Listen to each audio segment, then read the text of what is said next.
Thanks, Loretta. So just a bit of background, I'm a chartered accountant with a master's degree in development studies. I've been in business most of my life, and several years ago I co-founded a philanthropic private equity company which has and continues to do amazing work.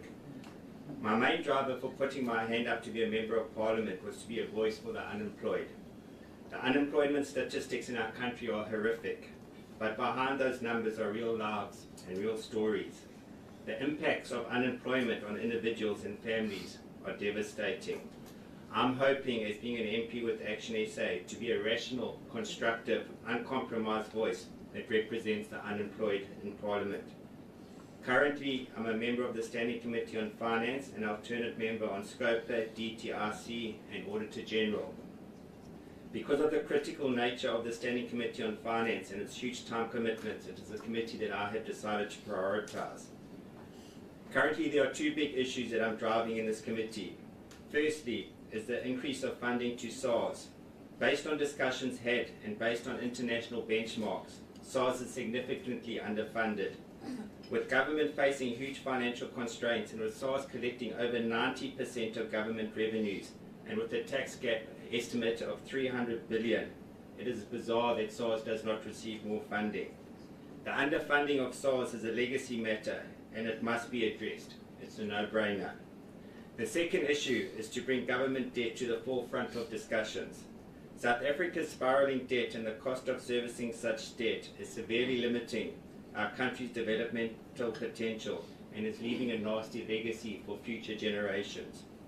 In 10 years, debt has grown from 1.4 trillion to just over 5 trillion, and our debt servicing cost has gone from 9.7% to 17.4% of government expenditure. Our interest bill is over $1 billion a day, and as a country, we have nothing to show for this debt. My concern is that Parliament has put their head in the sand, hoping the debt crisis will go away. It will not go away. It is getting worse and must be at the forefront of discussions, and hard decisions need to be made. Thank you. Well done.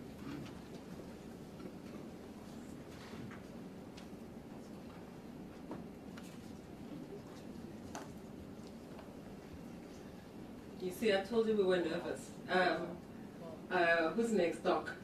Dr. Letlape. Colleagues are not coming back. Dr. Letlape will come, followed by Derelyn James, and then after Derelyn, Malebo will close. Thank you.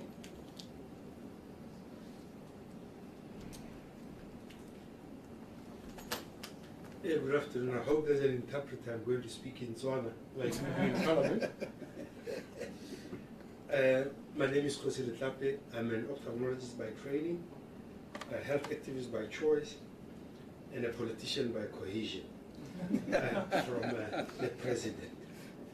You know, when I came to Parliament after a few weeks, one of my reflections was the fact that I never knew that shallowness could run so deep. And it was frightening. And in the following weeks, I then found out that shallowness can actually be contagious. And you fear of descending to the bottom with everyone else. Now, I am a member of the Portfolio Committee on Health. I'm also an alternate member of the Portfolio Committee on Women, Youth and People with Disabilities. Public service clashes with health, so I can't do my duties there. And one of the frightening issues is the fact that in health, we are committed to separateness in South Africa. And we keep different poles. But having done that, we gaslight the nation into this Ramaphoria of NHI, which is basically the greatest form of gaslighting. NHI is a funding concept, and as such in Parliament, it will be described as a money bill. But what is conspicuously absent from it is any comments from Treasury or from the Minister of Finance about the financing mechanisms. And just having come from an oversight visit, you see the fact that provincialization doesn't work. there's no coordination. You can't have a national minister, provincial delivery, because it creates a system of no accountability. Less money reaches the front line for healthcare. And one of the other major factors that nobody wants to talk about is the fact that we have foreigners overburdening our healthcare system. In some of the maternity facilities, more than 50% of the women giving birth are foreigners. Where's the funding going to come from? When you look at NHI, nobody talks about how they are going to be funded in this healthcare system that takes care of everybody. Now, in the Portfolio Committee of Women, Youth and People with Disabilities, I have a personal issue to grind in terms of femicide, because I lost my daughter the day after the election. And what you see there is what you see across government, where there's a lot of money being spent on governance structures, a huge cabinet, commissions, administrators, but very little money on the ground for programs. Just like in health, we got lots of bureaucracies, lots of administrations, 9 MECs, a health minister, all of whom have questionable competencies, but there's no money on the ground for drugs. Lastly, I saw a patient where in the community health center, the turnaround time is 240 minutes. This gentleman, 73 years old, had been sitting on the benches for 9 hours and had not been attended to. So until we have skin in the game, until it's about us, it'll never get fixed. And what I assure you is the policy of the Action SA of saying public officials should do public hospitals will be implemented. That's what I will drive for. And I'll ensure that the president of this country uses public health care with other public officials and public servants. That's the only thing you're going to fix health care. Thank you.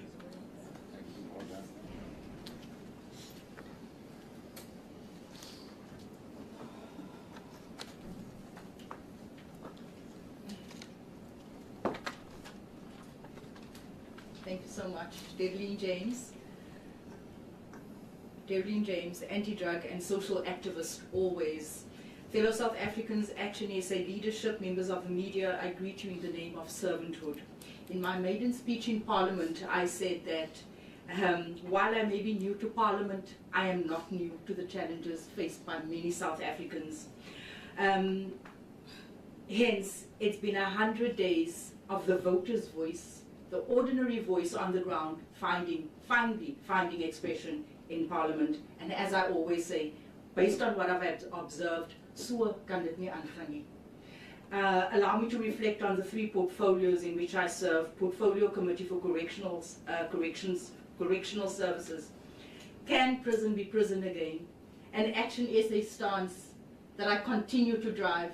Over the past week, we've conducted oversight at several prisons, and what I saw was really shocking.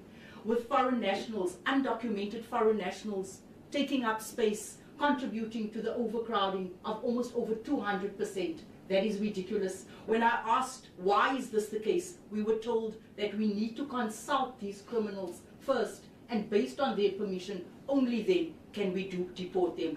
That gaan nie so aangaan nie. I also want to reflect on the Portfolio Committee on Police. Now, there's no need for me to highlight the many challenges. As South Africans, we are subjected to these heinous crimes daily. My message to the Minister and the National Commissioner focuses on the lack of resources at community police stations across South Africa. It is sad that at my oversight visit in my community where I hail from, there were only 2 vehicles servicing that community. I made a few calls, and I believe that those vehicles will be delivered this week still, and that's what it's all about. The work in Parliament isn't as much working in Parliament, it is staying connected to the people on the ground and actually making impact on the ground. I always say that we have so many shortages and lack of resources at our police stations, and those vehicles don't get exchanged. The only vehicles that gets replaced regularly are the vehicles of this bloated cabinet and of the ministers. How sad is that? On time, and even get replaced with brand new vehicles. Social development, no secret, where we're the only department where people actually get promoted for corruption, where people get moved from one department, from provincial to national, if they are found guilty.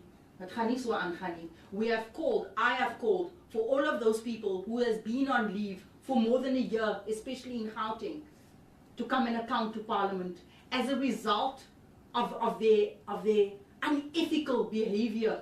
We saw that the food bank in Gauteng, imagine the state of this country, and a food bank closes down as a result of unethical officials, and we say it is business as usual. It's not going to happen. I can go carry on with my observations in the portfolios that I serve on, but I want to say, although I can say, you know what, I remain committed to giving my 100%, and I've really, really done my best. But I cannot say that it ends there until we hear the ordinary South Africans saying, you know what, we can feel the impact of the work you are doing. Only then can we say we have worked to serve this country. I dedicate these remarks to the 4 youngsters that were gunned down in Reiche Park 2 days ago. It shows the state of our police and the state of this country. I thank you.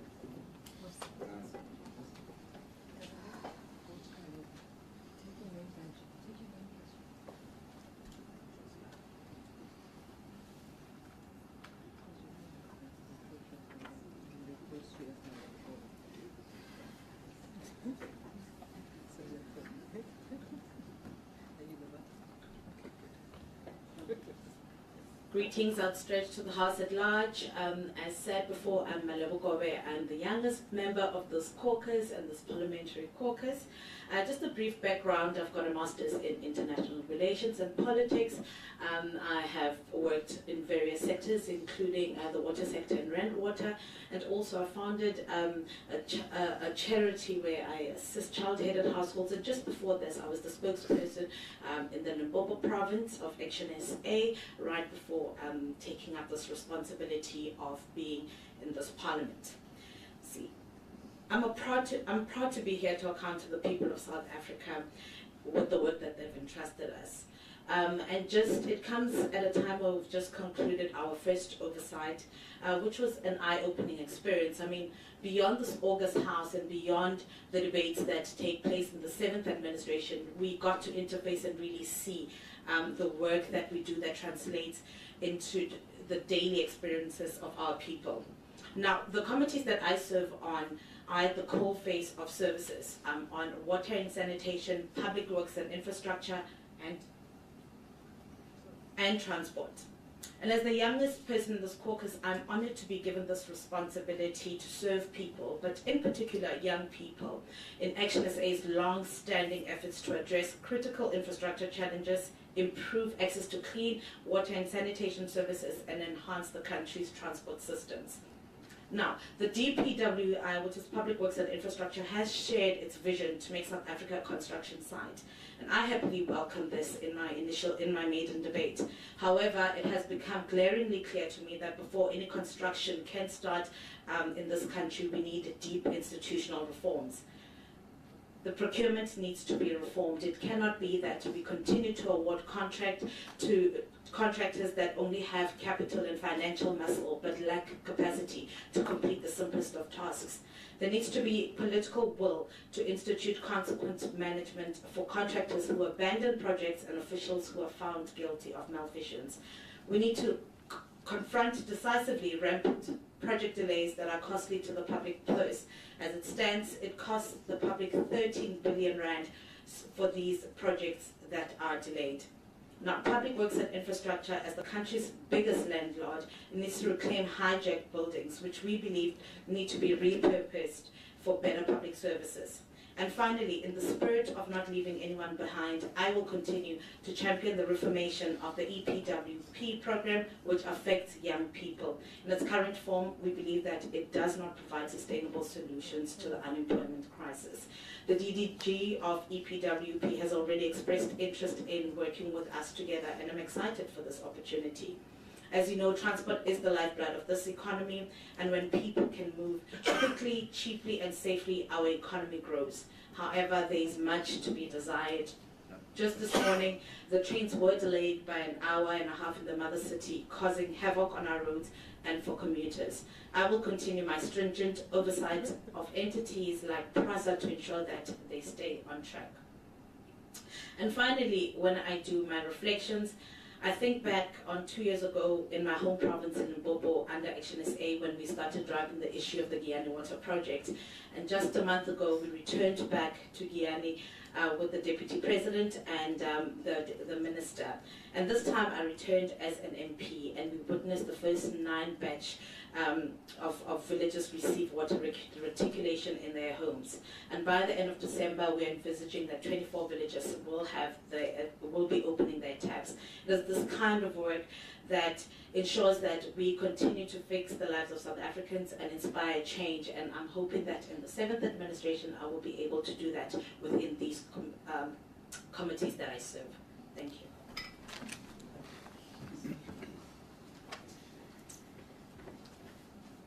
Thank you, Malebo, and I owe Malebo an apology. You know, when you have these types of sessions, you forget because you really want to get what is in your spirit out, and so we keep disturbing the mic. We do have other South Africans beyond this room who are watching us online, and so that is why if you see that she stopped and paused, it's because I literally kicked her elbow with mine. And so thank you very much. I think it's very clear, the delivery of the colleagues, and I hope that the message that they had brought to you here this morning really demonstrates the fervor and the commitment and the determination that we all hold to do this work.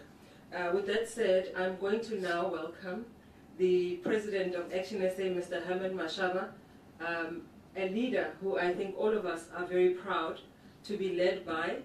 The work that you do, sir, really inspires us, and the commitment also inspires us to be as committed as you are. I don't think I've seen anyone work as hard as you do, and as a result of that, we also are inspired to do more than what you do.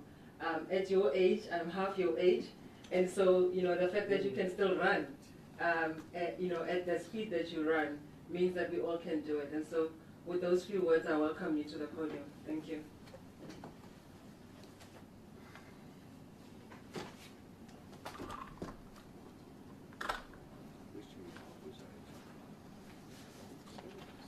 Good afternoon, South Africans. Good afternoon, members of the media. My Super 6 members of Parliament, our national chairperson.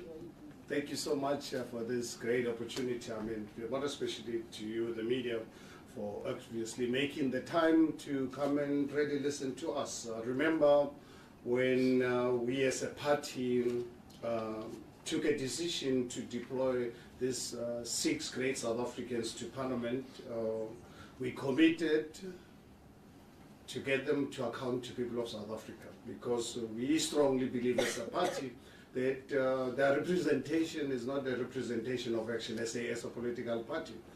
Action SA is a vehicle that they are using to account to South Africans, because they're here to serve people of South Africa, not to serve Action SA as a political party. So thank you so much, and the caucus leader, Athol, for really accepting this huge responsibility. I mean, at the time when I made the commitment to the media and people of South Africa that we will account to them on a quarterly basis, at the time I had not really spoken to them, but I decided they cannot only account to us as a political party, they must account to the voters, they must account to the people of South Africa.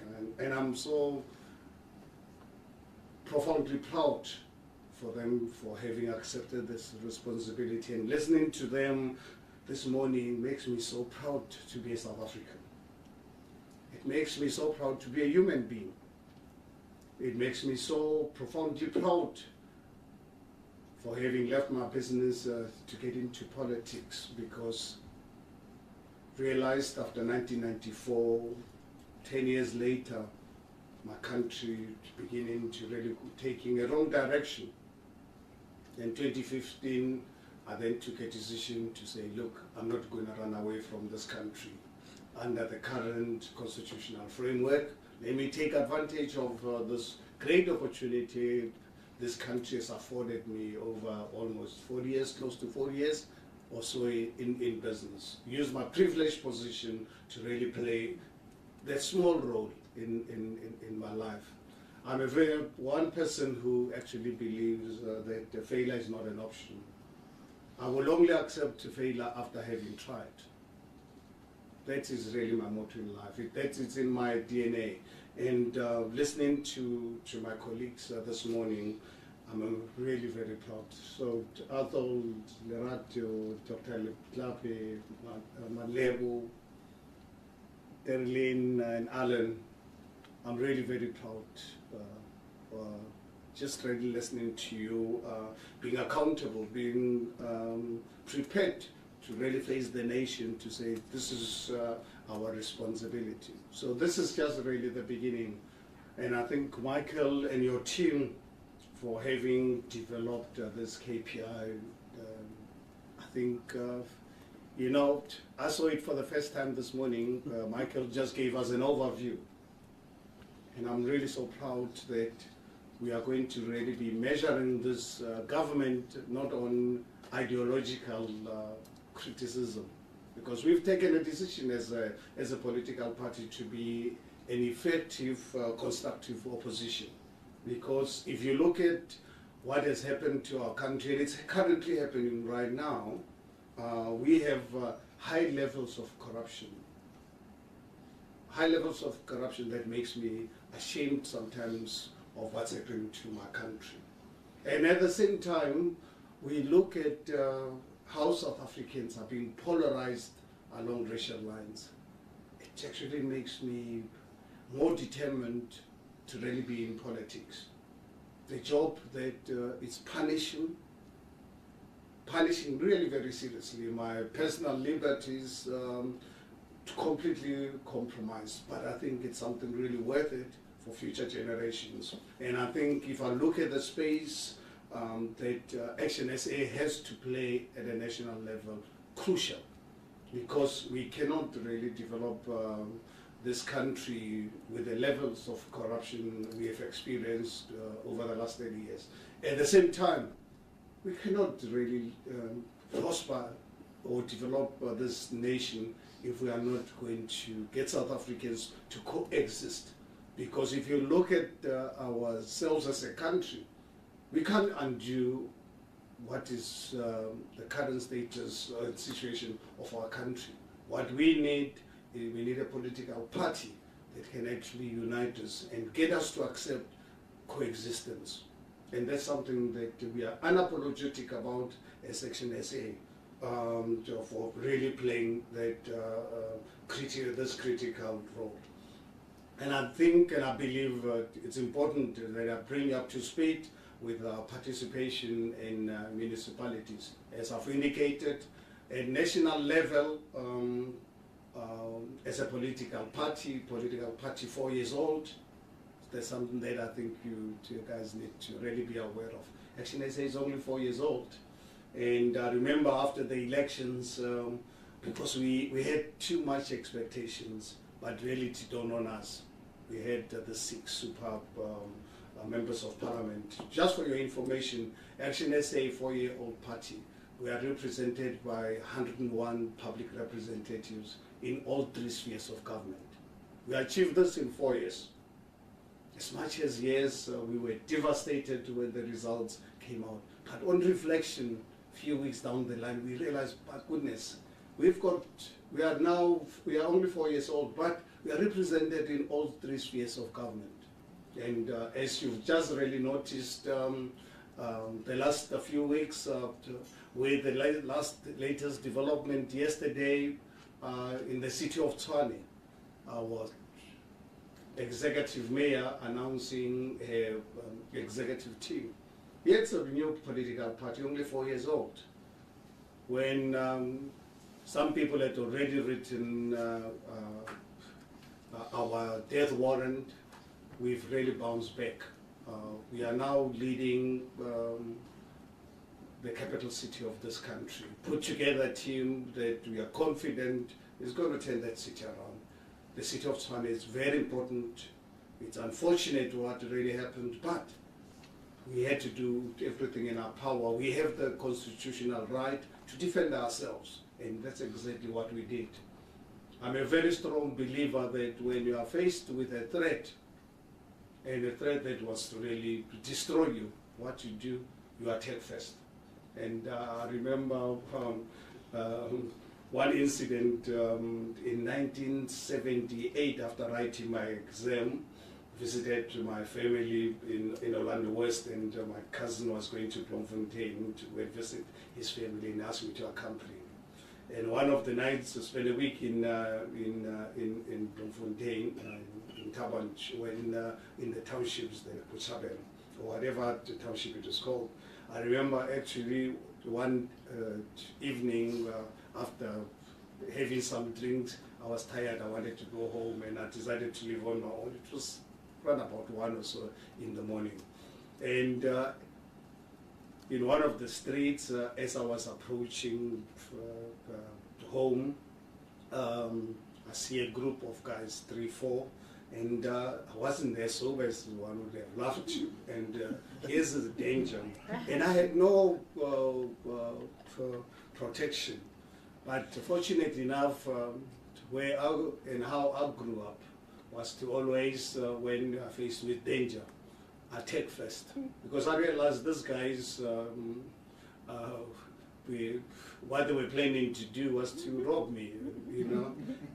And I said, no, I'm not going to allow this. So as I approached them, what I did, I charged at them first. And obviously, that saved my life, and it gave me a chance to go through. And this is exactly what happened in Tshwane. It came to my attention that there was a plot to destroy our organization. And I decided, Herman, this is what you did in 1978. Attack first. And that's exactly what we did. And here we are.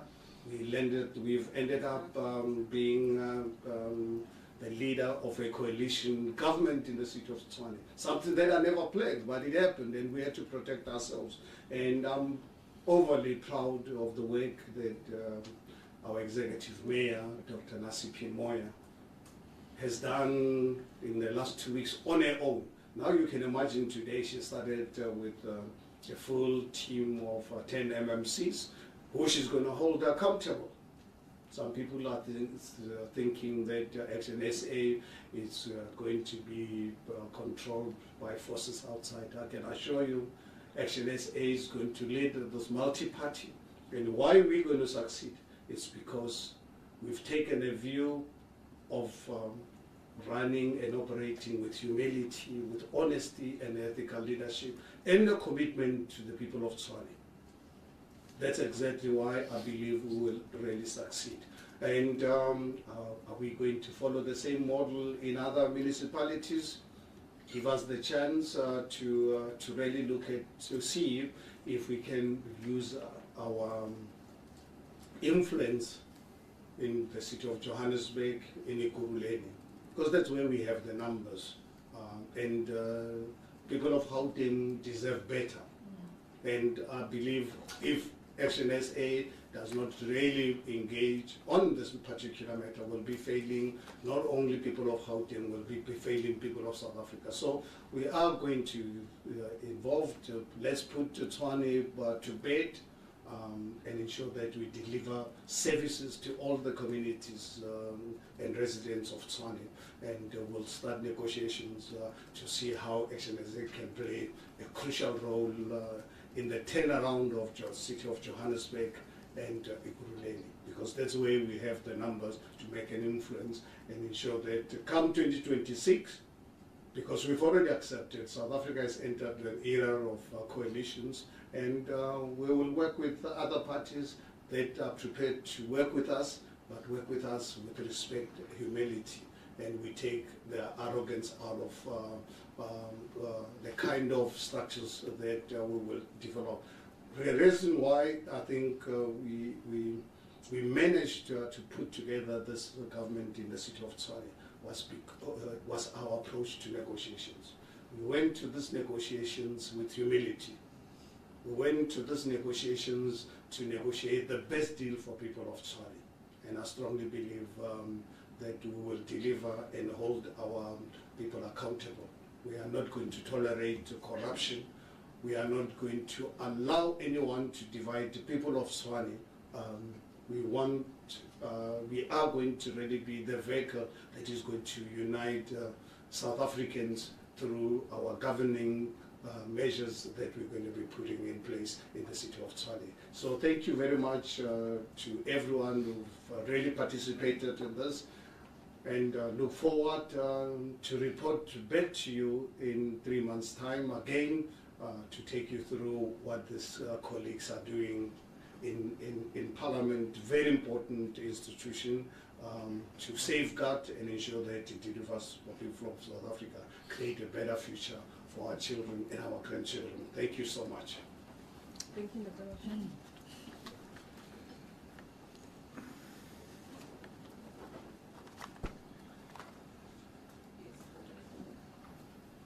Sorry, I'm just making sure that when you take photographs, you don't post the one where it's Lerato and then it's Herman Mashaba, the name tag. So that's why that has to happen. Thank you all so much. We've reached the end of our press conference. I am going to allow for questions, but before I do that, I really want to send a shout out and a thank you to our parliamentary staff. You know, without these guys, honestly, our capacity would be burnt out. I know for sure. All of us would be burnt out, and so it's really, really greatly appreciated, because the work that happens in the background keeps us on point, keeps us factual, keeps us committed to what we need to do, and hold also accountable in terms of our own performance as a caucus. So your work is really greatly appreciated. Thank you all so much. I'm going to open for questions now. Please do state your name, the media house you represent, and to whom you are posing your questions. I'm going to ask that we please don't send all the questions to Mr. Mashaba. You can see that there are 8 of us at this table, and all of us represent Action SA, and we can all do so diligently. And so I will take the first round. If there's more, I'll take another round. So I'll take you, sir, followed by yourself, ma'am, at the back, and then do you have a question over there? No? Okay. Over here. And I'll take you in that order. Thank you very much. Oh, yes, ma'am. I'll take you. When did you put up your hand? Just before then? She was quick on the draw. Oh, was she quick? Okay, so we'll do 1, 2, 3, 4, and 5, 6. Sir, with the hat, you'll be the last one. 6 in this round. Thank you very much. Thank you, Lerato. Jason Felix from UC4. Just a question to Mr. Mashaba. And then a question to the parliamentary leader, Mr. Trollop.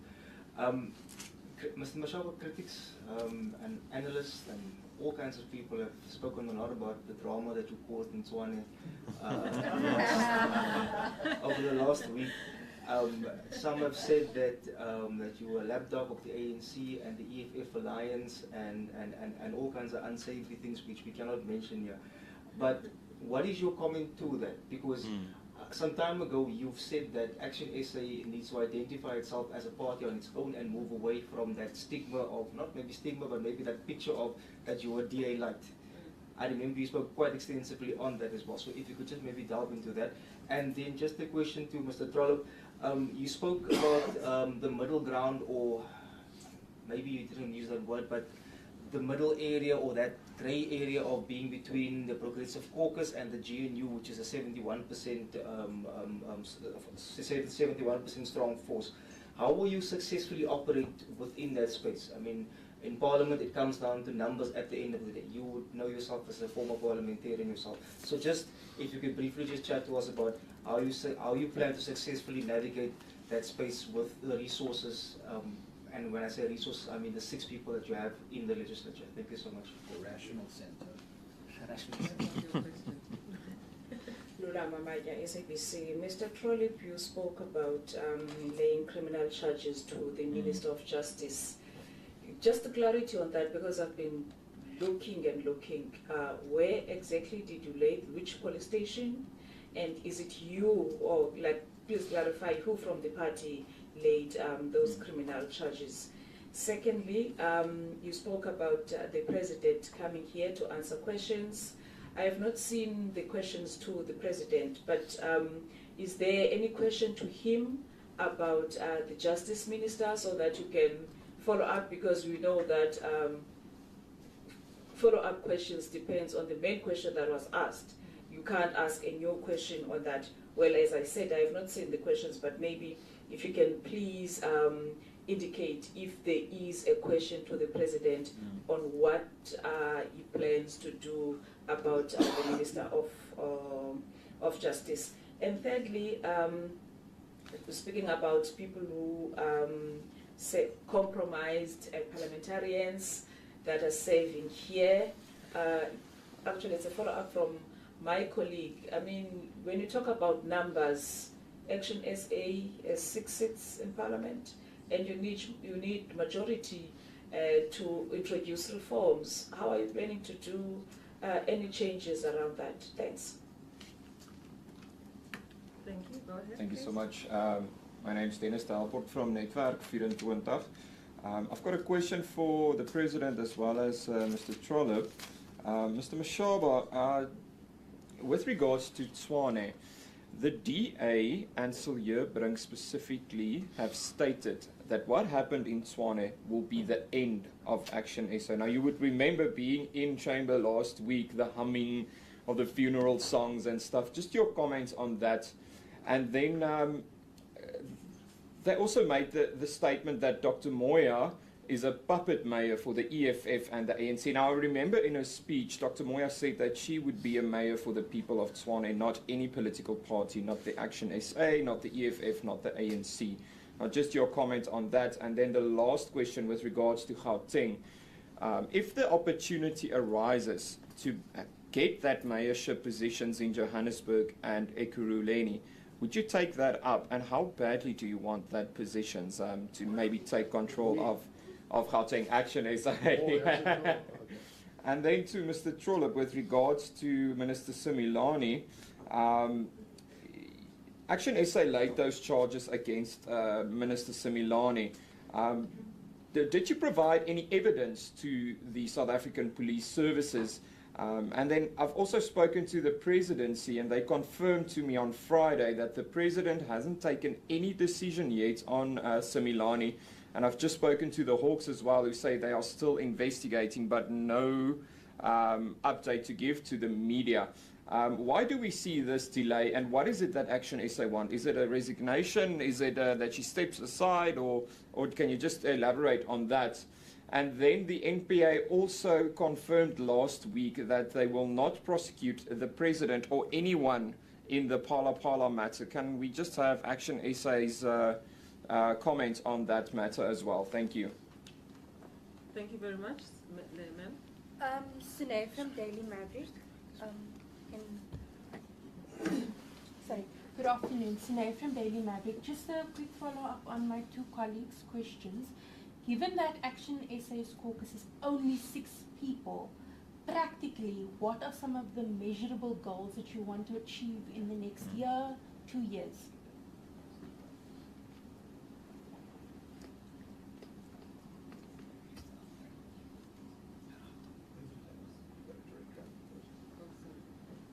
Sir?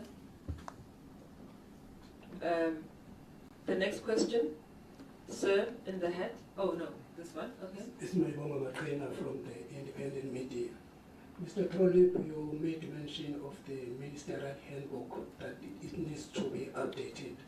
What are the necessary changes you were talking about, you would want to see made in the ministerial handbook? Thank you.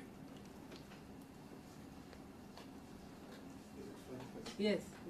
Hi, I'm Abano from Eyewitness News. And just clarity, will the CRC Constitutional Review Committee submission on compromised MPs will that include a private member's bill or a legislation proposal to address this issue of this matter of compromised members? So we know a few caucuses are littered with compromised MPs in Parliament. And just on the GNU stats and metrics, are you using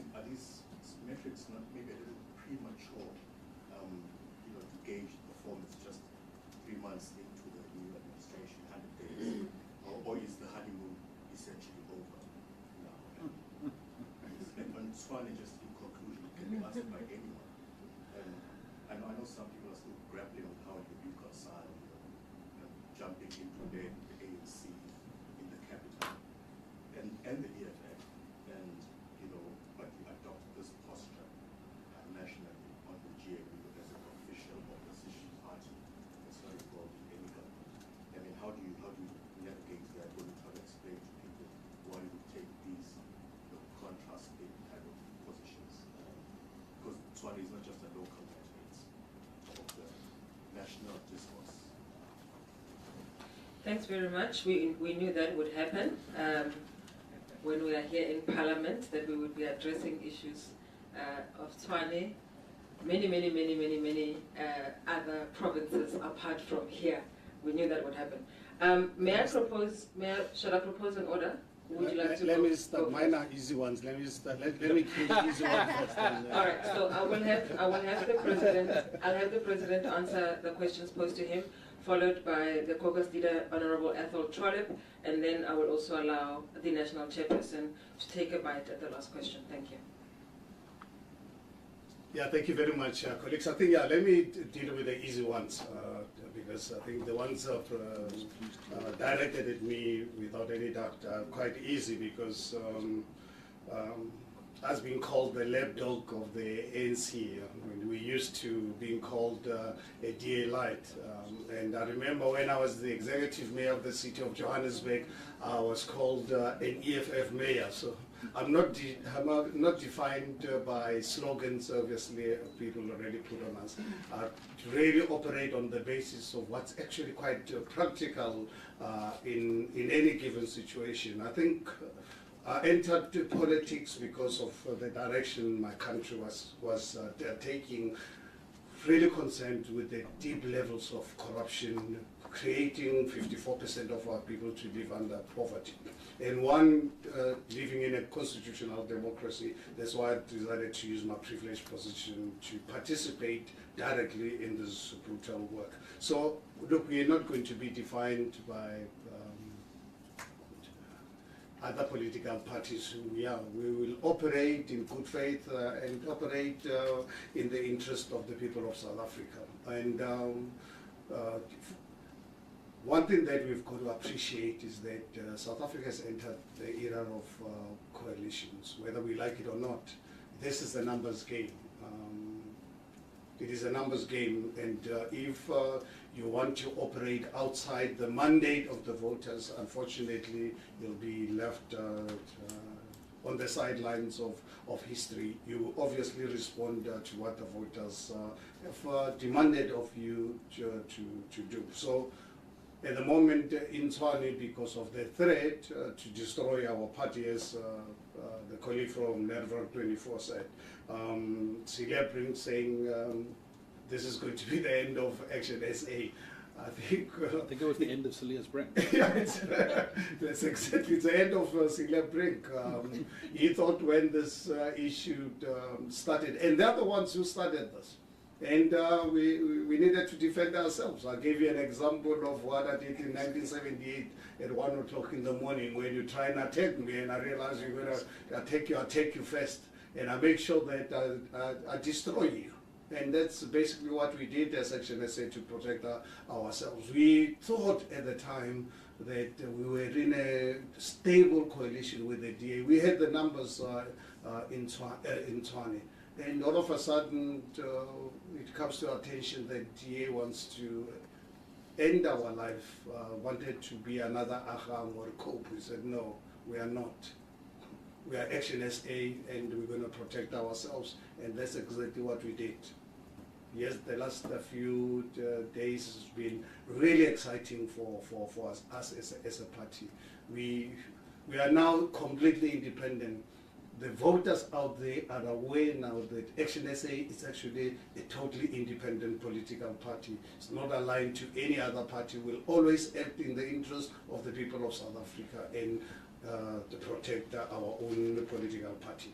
Regarding Johannesburg and Ukubeni, definitely we're not really chasing to really be the taking over mayorship. I think we will really see how we can better participate in ensuring that we can turn around those municipalities. As you are aware, 2 years ago, to demonstrate our commitment to the stability of our country, 2 years ago when Popalazi lost as executive mayor, we and us as Section SA and Freedom Front Plus managed to get the PA to work with us to protect the DA mayor. What happened? Unfortunately, as Action SA, we prepared, only had 3 MMCs at the time. And we were the second biggest political party in this coalition. I don't know if you're aware, at the moment Action SA is the 3rd biggest party in the city of Johannesburg with 44 councillors. So we had the numbers with PA, and unfortunately DA refused to protect Mpopalazi, which is really quite unfortunate. And I find it actually very strange with what the analysts and the celebrities of this world are saying about celebrating party. Colleagues, please, let's really be, let's not have double standards. When Johannesburg was collapsing, honestly, we never experienced the level of attacks and insults we received when we wanted to defend ourselves in Tshwane. But when we wanted to save the DA mayor in Johannesburg, Dr. Mpopalazi, who I had the privilege to work with the 3 years I was a mayor, complete silence by analysts, by the media, but Celia brings, it must be some kind of a special person.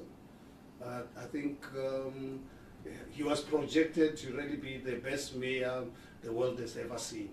But fortunate enough, the numbers actually speak for themselves. Yeah. And Dr. Moya will be unveiling the actual status of the city of Tshwane in the coming days. So he's still settling in her office. You will see, as you guys are aware, DA did not take over Johannesburg, sorry, the city of Tshwane in 2021. They've been governing the city of Tshwane since 2016. Since 2016. And us as Action SA, we put the DA in Tshwane. We put the DA in Johannesburg. We put the DA in Ekurhuleni. I don't know if you've forgotten that the DA pulled out of negotiations with us 2 days before the election of the executive mayor of Johannesburg and Ekurhuleni and Tshwane. And us as Action SA, on the day of those councils, we mobilized enough votes to keep ANC out. But unfortunately, DA collapsed all those municipalities. I've always said to South Africans, in fact, I think I put it on social media the other day, that I actually invite the scholars in this country to really look at the common denominator with the collapse of governments since 2016. I really invite anyone, any scholar, to do research. Anyone doing a master's program, very important to, you'll see who's been responsible for the collapse of these municipalities. And in terms of navigating positions, I think for us as Action SA, when we take decisions, we put people of South Africa first. And some of the decisions we take on a short-term basis, people might really think we are unfair or we are flip-floppers.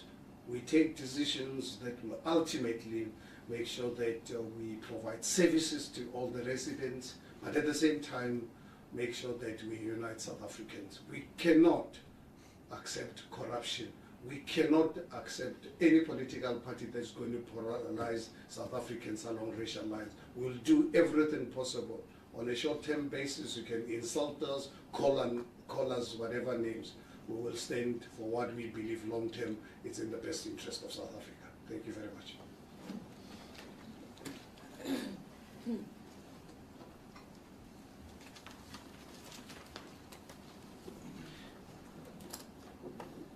Thank you very much. I'm going to start with Mr. Felix about us occupying the middle ground. That's not a bad word, but what we're saying is actually that we're a pivot or a fulcrum in Parliament, because we now have a very powerful government bloc of 71%.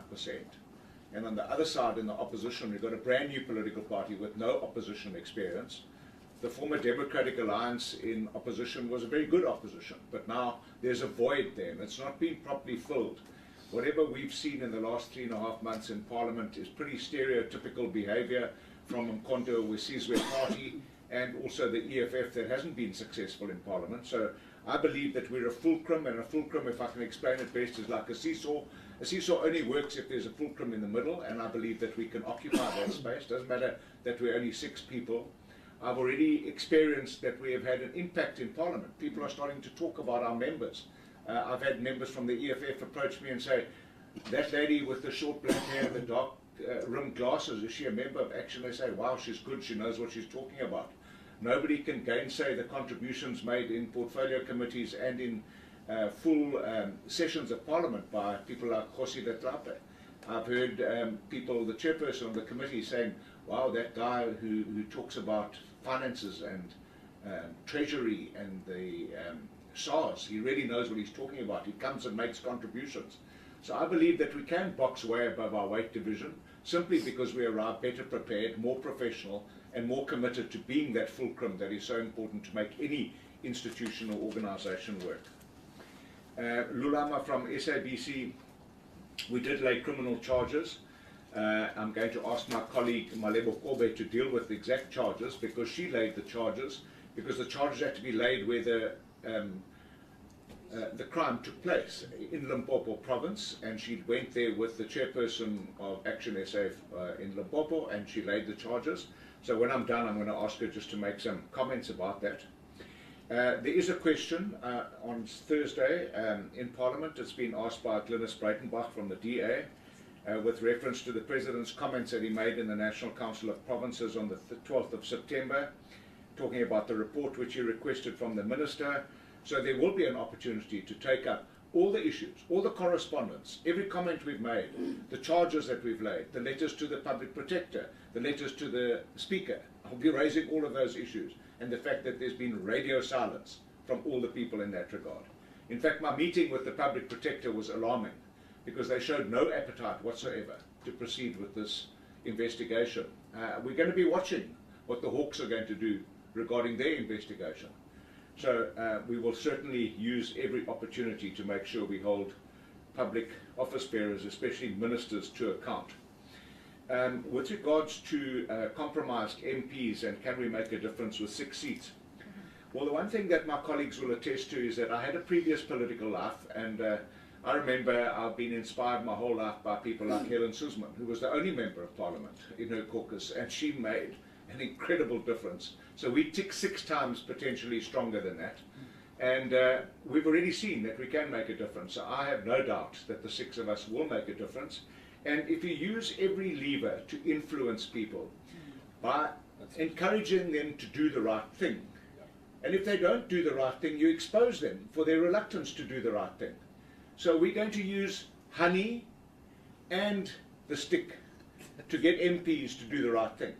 And I believe we can be successful with that. Sorry, I didn't know it was Bennett or Mr. Bennett. I just want to say one thing. I'm sure Mr. Mashaba answered the question around Silius Brink and Tshwane. All that glitters is not gold in my life, and I've seen that so many times. But I do know that Dr. Masipi Moya is nobody's puppet. Yeah. And she's not there alone. She's got the support of this caucus. She's got the support of every member in this caucus. We spoke about it this morning in our caucus committee and last night when we had a meeting with our president. She's got the support of every member in our Senate, and she has the support of our national leadership. So she's not alone, but she has already shown in 2 weeks, once as an acting mayor, 1 week, and 1 week as the mayor, that she's nobody's puppet. So people who are calling her a puppet, that's premature. Wait and see. Die stof gaan trek in Tshwane, dis verseker. And then, with regards to Minister Semelani, what evidence do we have? Well, the evidence keeps mounting. We had an interaction with the minister where the more questions we asked her, the deeper she got. Recently, she appeared before the ANC's Integrity Commission. She made some statements there. Latterly, we've heard that she was encouraged to withdraw those statements. The statement said that she reported her VBS allegations to the President in 2021 when he appointed her as a Deputy Minister. Well, if President Ramaphosa needs time and space, he's known for requiring a lot of time and space. 2021 to 2024 is enough time and space to deal with a minister that has a cloud of corruption hanging over her head, and we're going to put more and more pressure on him to deal with that. Why the delays from the President? Well, you know, I can't answer that, but he has shown that he has got scant appetite for taking action against members of his executive committee. What do we expect? Well, we expect, at the very least, a resignation, or a suspension, or that she gets fired. Because why should people in the course of public service be expected to go on suspension while investigations are continuing, when the Minister of Justice can continue sitting, for example, in the Judicial Services Commission today and the whole of last week, appointing judges, yet she has a cloud of corruption hanging over her head. So she actually should just step aside if the President hasn't the gumption or the courage to deal with it. She should step aside while the investigation is taking place. As for Phala Phala, it is not going to be swept under the couch. The NPA might believe that there isn't a prima facie case. We believe there is a prima facie case. For example, if you or I were found with $580,000 in our couch, we would have to answer in a court of law, because that is a criminal offence in itself. Where the money came from, that's another matter. Where the money went to, that's another matter. How did they try and follow that money and get it back, that's another matter. There are a whole lot of matters. But the fact of the matter is that there's a contravention of the Foreign Exchange Act in this country, and the President must account for it. Simple as that. Daily Maverick, what do we plan to do in the next 2 years, and what are the measurable goals?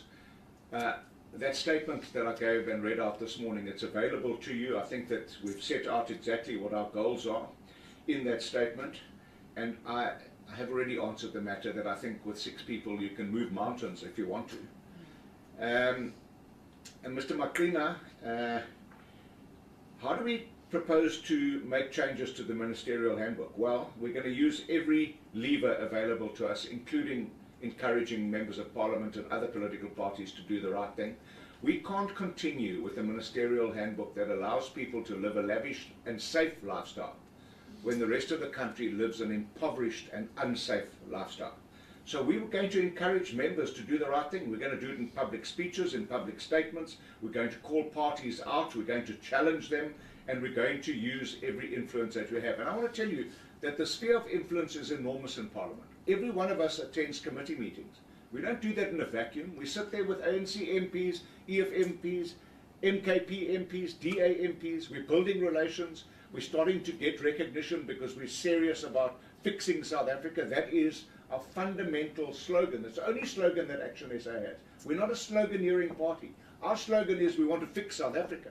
And every day we attend committees and attend plenary sessions in Parliament, people are starting to see us for a party and individuals that want to fix South Africa, and you can wield incredible influence with that kind of reputation. As for compromised caucuses, with members who appear now in Parliament with impunity as if they aren't implicated in state capture, to me, I think that honeymoon is going to be very, very short-lived. What I found incredibly encouraging last week in the Judicial Services Commission was when we were appointing judges to the various divisions across this country, all the people that are in the field of justice, that means attorneys, advocates, Chief Justice herself, judge presidents, they were all saying we need judges with criminal jurisprudence experience because the state capture cases are coming. Now, isn't that amazing? We've been waiting for years, decades, and people in the JSC are talking. Let's get the experience we need to prosecute successfully and put people in jail for state capture. So that's what's going to happen. People are going to start going to jail. Even those people who've arrived here. You know, I made an observation. MKP arrived, quite to everyone's surprise, and I think their own surprise, with 14.6%. They all arrived for the first 2.5 months. They wore camouflage uniforms. All of them. backpacks, jackboots, berets, you name it. And then when they realized after 2.5 months it's not really different to the other party that wears overalls, you need to have a bit more substance in that. When the new state capture guys arrived in their jackets and ties, all of them start wearing jackets and ties. You've got to be about more than that as a political party. You have got to have integrity, and you've got to have the kind of attitude to being a public representative that is credible and trustworthy, and they haven't achieved that yet. Lastly, with regards to the metrics being premature, I'm going to ask Michael Beaumont to respond to that question, because they're a living assessment of metrics. I'm sure Michael will speak to that. And then, in conclusion, before I ask Malebo to speak and then Michael, in Tshwane, I think it's so exciting in South Africa that we have a different option. In the GNU, we've got 10 political parties. It's pretty much mirrored in the Provincial Government of National Unity in KZN. Also pretty much a GNU, same parties. Now, in Johannesburg, there's a different coalition. And Tshwane, there's a different coalition. And there'll be more going forward. And the people of South Africa will evaluate and measure which one is successful, which one isn't successful. When you have choices, you can make choices. When you have no choice, it's Hobson's choice. Malebo?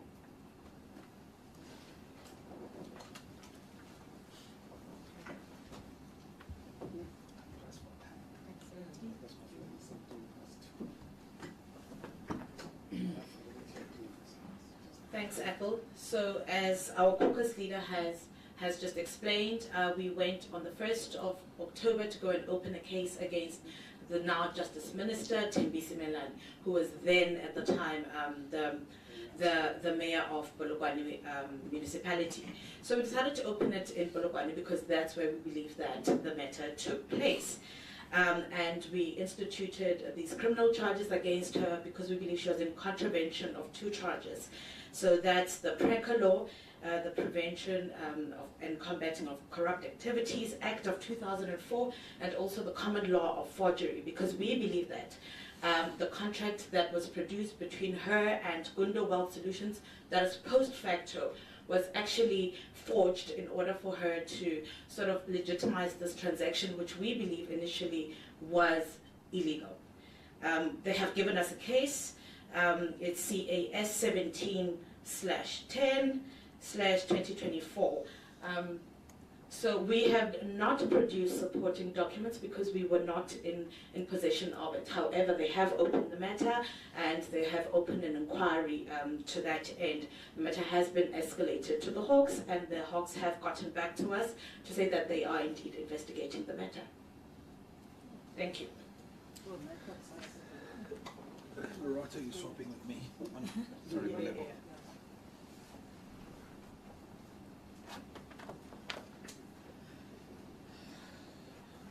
All right. I'm glad Herman and Athol have dealt with the Tshwane stuff, because I was going to be less polite about it.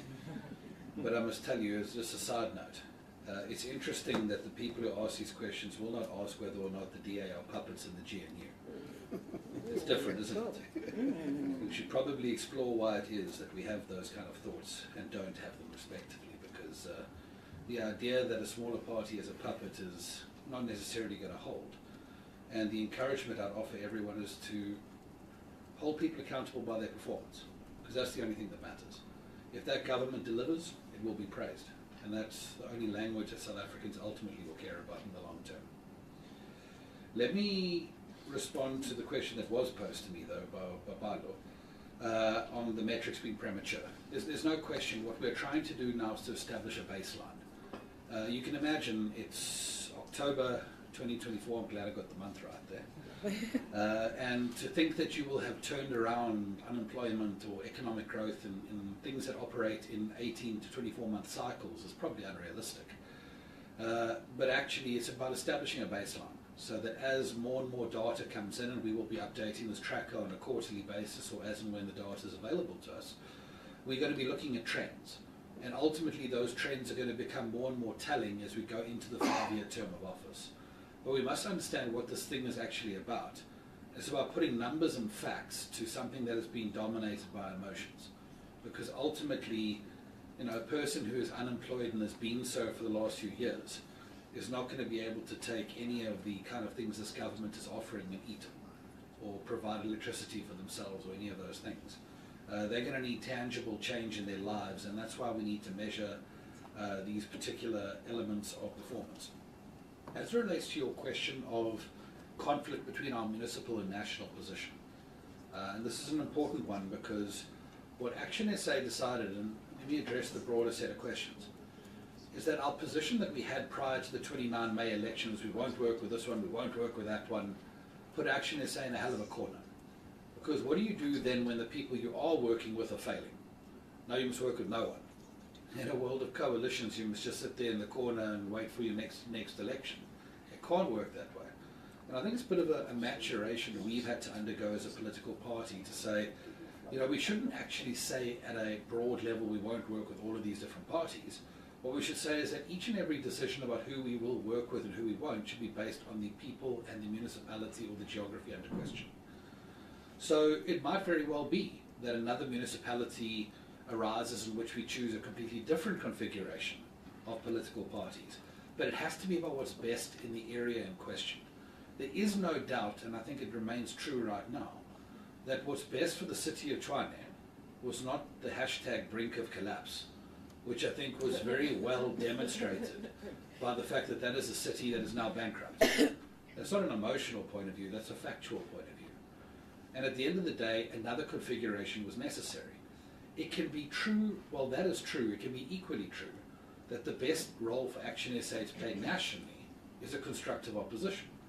Because a scenario where 71% of Parliament is in the government is really bad for the idea of transparency and accountability, especially when the official opposition party does not appear to have any sense of what it means to be an opposition party. And I think from that point of view, we must base each decision on its merits, and that's what you're going to hear from us going forward. And I don't think these things speak to contradictions, they speak to principles that need to be applied to a different set of circumstances that are at play in each particular decision.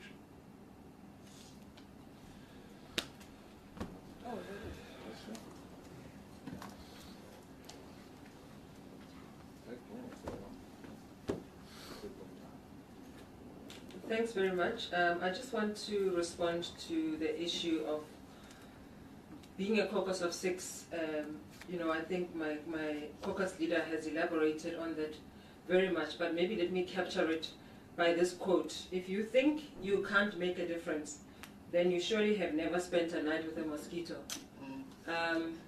You know how that goes, right? It can really change how your night transpires going forward. And so as the Super 6, we are punching above our weight. We're doing the very best that we can. Another example that I'll give is the hashtag Spaza for Locals campaign. All of a Sunday, everyone is talking spazas, irrespective of the fact that Mr. Mashaba was ridiculed when he mentioned the issue of illegal immigrants when he was the mayor of the city of Johannesburg. And so we are saying, as Action SA, you now have seen. That's how the Abahambe campaign came through. It came through because people realized that this was an issue. There is a pressing issue for the poor people of South Africa, who are the ones in the townships who have to contend with these issues. If you are sitting in the leafy suburbs of South Africa, this issue may not, hurt you as much as it does with the people who arrive unannounced and have to live among the people who are contesting for resources and contesting for space. And so we brought that onto the table, and nobody can take that away from us. That's our track record as Action SA. And so, right now the issue of contraband goods, the issue of poisoned goods, and all of that are in communities, we started with that. Mr. Mashaba started with that. We ran with it, and that's why we are championing this Spaza for Locals. It is important for us to continue to bring these issues into sharper focus. The issue of the private members' bill with regards to particularly flowing from the issue of Dr. John Kloppe, we believe there is actually a great opportunity for our country to put this issue on the table, to say it actually doesn't follow logically to have the lawmakers of our nation ourselves, members of parliament, not pass the fit and proper test, and yet the people who must implement or adjudicate those very laws, their standard must be higher. It just logically, it doesn't make sense.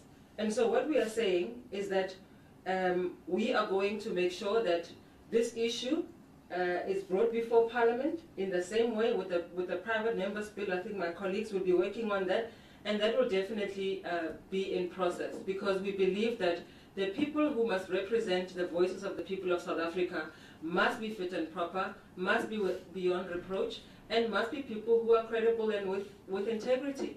Otherwise, this is how we got to this point, where we've got reams and reams and reams of the state of capture reports that the president has been given, and yet we have not seen. And it's good news now that that the caucus leader has shared with us that people will begin to be going into orange overalls. We absolutely cannot wait for that.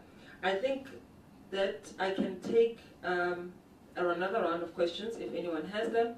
Otherwise, we are open to one-on-ones if you would like to have them. I know that we are all pressed for time, but I'll take your lead on that.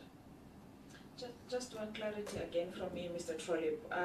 You said you had a meeting with the public protector on Minister Simelane. In your statement here, it's not clear. It doesn't say when was the meeting. Just those clarities. When was it? Matthew will help me on the exact date, but let me just take you through the chronology. On the 26th of August, I wrote to the public protector to say this matter is now broken into the public. We request a private investigation, independent investigation. She wrote back about 3 days later and made a commitment that she would respond to my correspondence within 10 days. She missed that deadline.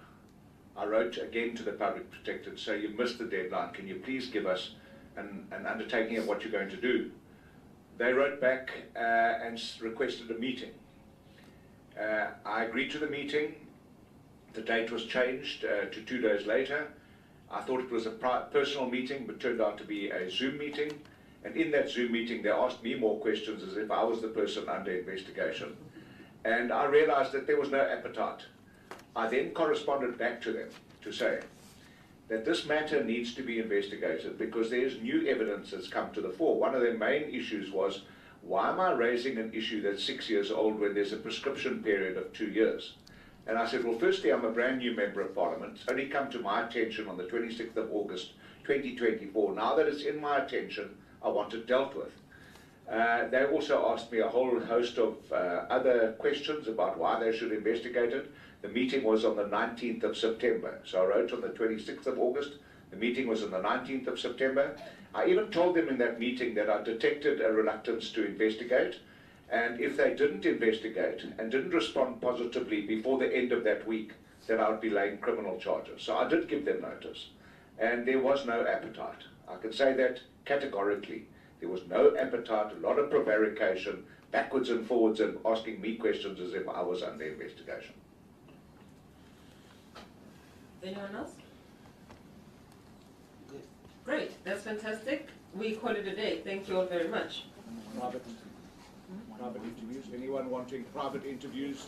Yeah, anyone? Matthew's here, colleague Matthew's here. He'll take the one-on-ones if there's any appetite for it. Thank you. Are you still leaving? Yeah, it looks like okay, so if you want to catch the president, you'll have to catch him.